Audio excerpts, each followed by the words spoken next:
about neurodivergence, it's almost like going to an AA meeting, like that, hi, I'm Yolanda, and I'm neurodivergent. And it is actually like a narrative that we have to change in our society. So it's very important.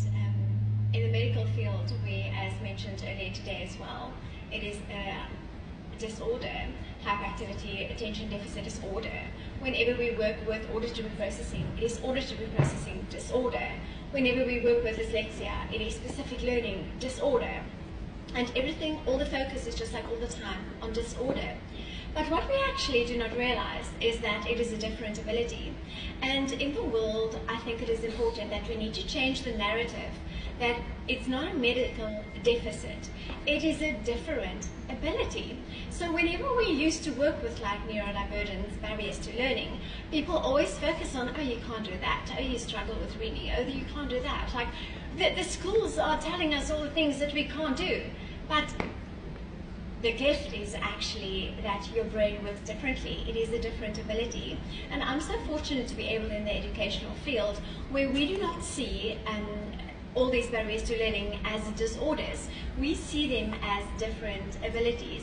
And I just quickly want to share like a little bit of my journey with you. So I've been undiagnosed all my life with ADHD, the autism spectrum disorder, and also dyslexia. And I was absolutely blessed with a little girl, and my journey was very difficult with her. And I just like prayed for her for so long, but I had such a difficult journey with her. And when she was in grade R, they told me that my child can't go to the next grade.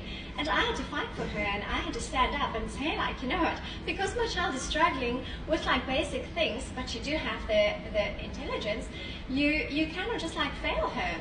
And I had to fight for her, so we started like doing all the assessments.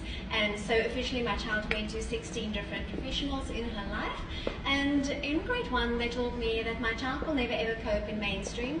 I need to lower my expectations of my child. And I also need to accept my child to not have the intellectual ability. And I just like looked at all these reports, and I just like, you know, I know my child, and I'm going to keep my child in mainstream. I'm going to support my child. I'm going to do whatever it takes for my child, because I absolutely believe that my child has the ability. So today my child is in grade 7. She's number 2 academically in mainstream in a school of 144 children. She is one of the top performers. She has been playing first team tennis, and she's in grade 3. She's playing 5 musical instruments. She's performing on ice stepfords, and she's standing out. Yes, she do have like a list of diagnoses. Whenever it is assessment, she needs to have assessment accommodations, but she's functional.